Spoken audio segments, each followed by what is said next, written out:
Alors cette vidéo est là pour vous présenter comment utiliser Python avec des suites. Donc vous avez une suite ici UN qui est définie par récurrence avec cette relation UN plus 1 égale 2 UN plus 1 et on voudrait obtenir les 100 premiers termes à l'aide de Python. Alors vous pouvez déjà obtenir les 100 premiers termes à l'aide de votre calculatrice. Là on vous demande de vous familiariser avec le langage Python parce que c'est un attendu de l'examen de SPEMAT. Donc vous avez un script qui va être à compléter. Donc le script, il commence comme ça. Liste termes, c'est la fonction en fait. Grand N, ça va correspondre à notre nombre de termes. On va considérer donc une liste dans laquelle on commence par mettre le premier terme de la suite qui est ici 0. Ensuite, on va faire varier i entre 1 et ici on vous dit virgule grand N. Donc on va voir à quoi cela correspond tout à l'heure. Et L append, ça c'est la liste. Et cette liste, il va falloir la générer. Et pour la générer, on va devoir utiliser la formule de récurrence qui est ici pour expliquer comment on passe d'un terme à l'autre, mais cette fois-ci sous forme de liste. Et puis, dernière ligne qui correspond à retourne la liste, c'est-à-dire affiche la liste que tu as calculée. Donc on va commencer par écrire un peu le script, on verra ensuite ce qu'il va falloir mettre là. Pour cela, vous avez besoin d'utiliser Python. Donc je rappelle qu'en seconde SNT, normalement, vous avez utilisé Python, en première également, normalement. Donc ici, c'est pour taper le script. Et en dessous, là, ça va être pour utiliser la console. Et donc, on commence par écrire ici. Donc, pour écrire, on suit ce qui est donné en n'oubliant pas les 2 points.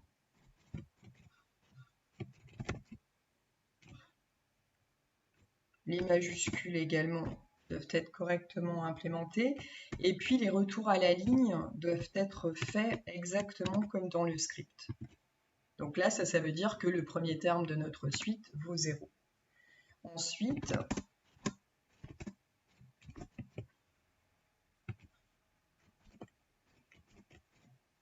on verra un petit peu ce que veut dire cette ligne-là quand on fera tourner le script. Donc ça, c'est une fonction de Python, c'est une liste. Et là, on va devoir écrire donc une formule. Pour l'instant, c'est des petits points chez nous. Et là, on retournera la liste. Donc les petits points maintenant. Eh bien, comment se construit cette suite? Cette suite, elle se construit en générant un nouveau terme grâce à cette opération-là, 2 fois le terme précédent plus 1. Donc on va devoir faire comprendre ça à l'aide de listes. Donc 2 fois. Alors le terme précédent, ici le terme précédent, c'est l'élément de la liste qui était avant i, c'est-à-dire i-1.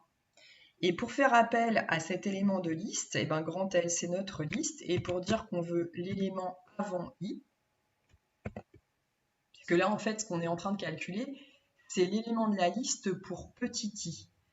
Or, pour pouvoir avoir cet élément-là, ce terme-là de notre suite, finalement, on a besoin d'utiliser celui qui était avant. Donc, pas celui qui était pour un rang i, mais pour i-1. Donc, en faisant 2 fois L -1 entre crochets, je vais utiliser donc l'élément de la liste qui était au rang i-1. Je vais le multiplier par 2 parce que c'est comme ça qu'est construit ma suite. Et ensuite, si on regarde comment elle s'écrit, je dois donc faire 2 fois le terme précédent plus 1. Donc là, arrivé ici, plus 1. Et voilà donc ce que je dois écrire dans mes parenthèses. Maintenant, pour vérifier, pour obtenir, pour générer la liste, et donc pour vérifier que ce que j'ai écrit est correct, je vais d'abord initialiser le script en appuyant sur cette flèche. Et ensuite, nous allons voir, je vérifiais, Et ensuite, donc une fois que cette console est initialisée, c'est ce qu'on peut voir ici. Et là, on va aller écrire une ligne. Alors pour écrire cette ligne, je vais faire appel à la fonction. Donc c'est la liste terme, vous voyez qu'elle est déjà écrite en fait là. Donc liste terme, entre parenthèses. Et là, je vais devoir mettre une valeur pour grand N. Alors on va faire des tests. Qu'est-ce qui se passe si jamais je mets 0? Erreur. Je vais recommencer. Alors, erreur de syntaxe parce que j'ai mis 0 avec une étoile. Je recommence. Ah. Liste des termes pour 0, on me dit 0. Bon, je veux bien le croire. Maintenant, je vais faire un autre essai. Je réécris la même chose, je mets 1. Ah, ça me met 0 aussi. Ok. Je mets 2. Ah, là, ça me met deux termes, 0 et 1.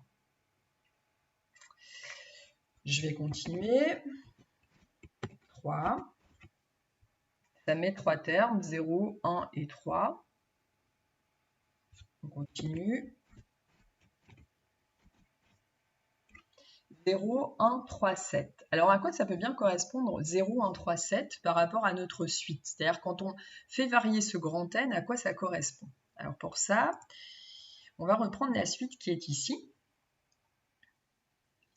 Et on pourrait s'amuser à calculer les termes de cette suite.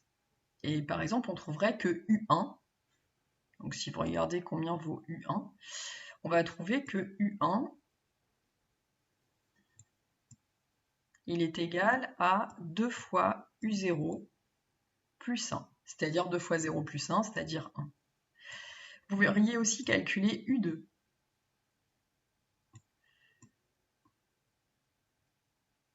Et donc U2, ici, je vous laisse le faire, on va trouver 3. Et puis vous pourriez calculer U3. Et là, comme par hasard, je pense que vous allez trouver 7. Donc ce que ça vous a affiché sur Python, c'est en fait les 4 premiers termes de votre suite. Le premier terme étant 0, puis 1, puis 3, puis 7. Donc si je reviens, 0, 1, 3, 7. Donc qu'est-ce qui s'est passé en fait en demandant ça? Eh bien, Python nous a permis de calculer U1, U2, U3. Donc quand on demande liste terme 4, en fait, ça veut dire que Python calcule U1, U2, U3, donc il ne va pas jusqu'à 4. Il s'arrête à 3. Quand vous mettez sur Python grand N, en fait, c'est N-1 que ça va calculer. Donc ça va faire 1, 2, 3. Il va calculer U1, U2, U3. Et il va prendre en compte, bien sûr, ce qu'on lui avait mis au départ, c'est-à-dire le premier terme de la suite, 0. Et il vous affiche 0, 1, 3, 7. Donc si vous voulez, comme on le demande pour nous, la liste des termes, des 100 premiers termes, eh bien pour les 4 premiers, on a dû taper 4. Pour les 100, eh bien nous allons taper 100. Et là, on s'aperçoit que c'est long. Enfin, en tout cas, Python, lui, le fait très très vite. Par contre, au niveau de l'affichage, il y a beaucoup de chiffres, donc difficile à lire. Mais en tout cas, voilà ce qu'il va falloir rentrer dans votre console si vous voulez, les 100 premiers termes. Donc on retrouve bien 0, 1, 3, 7, 15, etc. Donc ça, c'est pour le premier script. Et puis, deuxième script, réécrire et modifier le script précédent si on considère la suite UN définie par U0 égale 5 et UN plus 1 égale 2UN carré moins 1. Alors, ce qu'on peut voir ici, c'est qu'on a changé la valeur de U0, donc on va devoir changer quelque chose dès la première ligne ici de notre script. Et puis ensuite, la façon dont on calcule la suite a un peu été modifiée puisqu'on va devoir faire 2 fois un terme au carré moins 1. Donc on va voir comment ça s'écrit sur